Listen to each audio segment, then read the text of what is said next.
What I was getting at with the question, you're referring to bigotry. My point is this. The reason why some people believe that Islamophobia is not a form of racism is because they argue Islam is not a race. How can Islamophobia be racism if Islam is not a race? And they're right, Islam is not a race. As a matter of fact, one of the key values of Islam is universality. The fact that anybody can be a Muslim and timelessness at any point in time. It does not change in terms of who can be a Muslim per time or per place. However, when we say that Islamophobia is a form of racism, that is a statement on Islamophobia, not on Muslims or Islam. Meaning, in the minds of the Islamophobes, in the minds of those who discriminate against Muslims because they're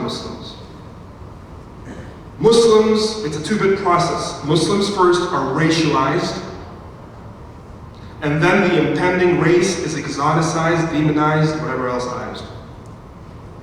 So when you have the same attitude against blacks, well, that's straight up racism. Well, we know that blacks are a race. Or against Jews.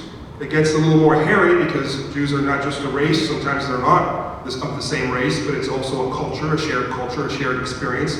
But it's also filed under racism, anti-Semitism is. With Islamophobia, that's the same category we're talking about. And again, despite the fact that Islam is not a race, but in the minds of the racist, it can be. That is why you get a situation, and this is an actual story in my office, where a Bosnian young man who is white, indigenously European, can be referred to as a camel jockey by someone else, even though there were no native camels in Europe. Because as a Muslim, this man or this boy has been racialized, usually it's to the Arab ethnicity or race, if you will, and then as a result of that, treated unfairly. But that's not all. That's just one part of Islamophobia. There are those who have Islamophobic views who are not necessarily bigoted or racist. Their problem is not so much with Muslims as a people, but with Islam as an ideology. In that sense, Islamophobia can also take the form of an anti-ideology, much like, not to compare Islam with communism, but to compare the reaction to either or both, the Red Scare, Redophobia, if you will, that this country went through.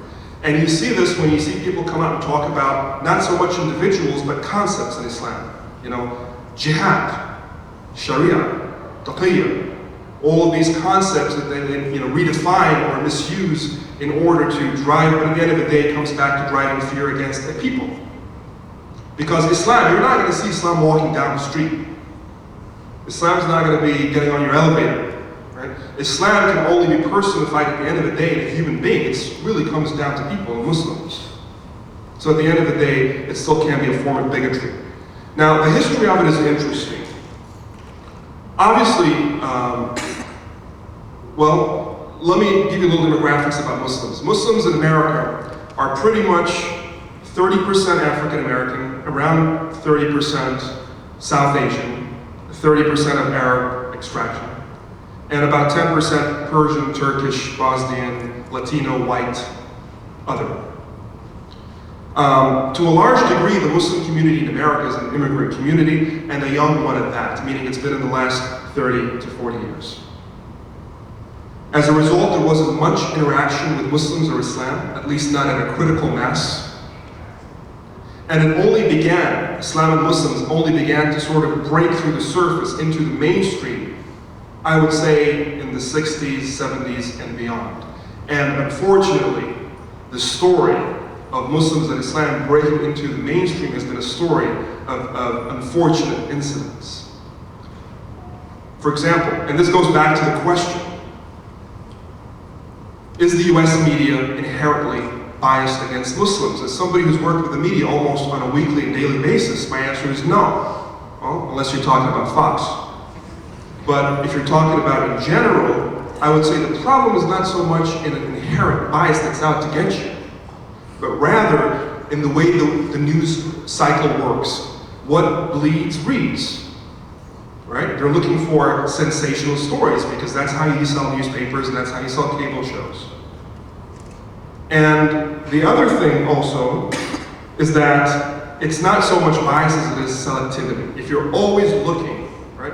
I can choose any of you. You have certain problems in your life, and you have certain normative things in your life.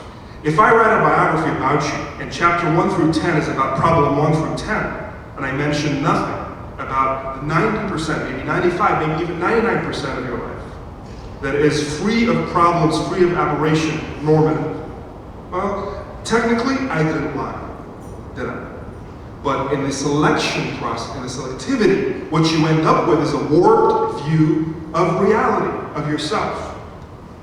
So these incidents, right, they started, for example, with just to arbitrarily pick an incident, let's say the Islamic Revolution in Iran. Let's say before that date, right, okay, Islam wasn't necessarily loved and embraced, it was still exoticized, maybe it was in the, on the shelf of Hinduism and Buddhism, but it wasn't beyond that. It wasn't uniquely ostracized or attacked. But beyond that, you began to see now Islam in the headlines and anger on your television set, an anti-American sentiment on your television set, a sense of fear is now being born. You move from that, and there are even smaller incidents like the Salman Rushdie affair, a situation where a British novelist wrote a book that was rather insulting to the Muslim people because it insulted the Prophet, peace and blessing be upon him, and his family, and admittedly the reaction was not the right one. There were those who came out and called for violence against that man. Now, mind you, it wasn't a majority. As a matter of fact, if you wanted to look at a normative response, you could look at Al-Azhar University in Cairo, which is the seat of the Sunni scholarship. And right then and there, the response of the Grand Mufti was what? We don't need to attack his person and defeat his person. We need to attack and defeat his ideas. But that wasn't reported much on. What was a fatwa from Grand Ayatollah Khomeini that basically was on his head. Now from there, and again, there were all these riots and burnings and effigies and all the things that we came to see many, many times later on. Fast forward, other incidents, there's the first Iraq War, and Saddam Hussein, even though he's an Arab nationalist, does not even self-identify as somebody holding the flag of Islam, but still, he's brown enough, he's hairy enough, he's in the Middle East, sure, why not? Another Muslim spokesperson. And again, nuance, no nuance in any of this stuff. It's all sensationalized, it's all caricature, it's all one-dimensional. And then from there, you had the bombings in Africa by Al-Qaeda and other terrorist incidents around the world. And then, of course, you had the big one, 9/11. And that just catapulted the whole process forward. But then even if you look at other incidents around, you'll see that, the second Iraq War, the Taliban, even smaller things like the Pope said this about Prophet Muhammad, Muslims reacted in this way, Part 51, the Prophet cartoon controversy, and you go on and on and on. If you were to put dots on a map or on a graph and draw a line through them that represents the story of Islam in the American mainstream media, what you will find is a story of the conflict. It's all conflict. And again, none of these things are lies, but none of them as a whole, the whole graph does not represent the reality of the Muslim experience, the everyday life of Muslims, the things on their minds. The word bin Laden, I don't know how many times it's mentioned in your average Muslim household, probably zero. The Iran threat, probably zero. We don't talk about that at breakfast, we just don't. But when I see Bill O'Reilly, that's the first thing he asks me. So what do you think about the Iran threat?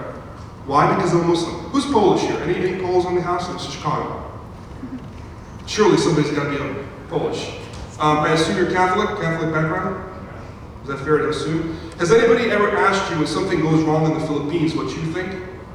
Well, you're both Catholics, why not? That's the mentality, right? The mentality is, I just wanted to show you the absurdity. Using this analogy, of course nobody should ask you about what happens in the Philippines. That's none of your business.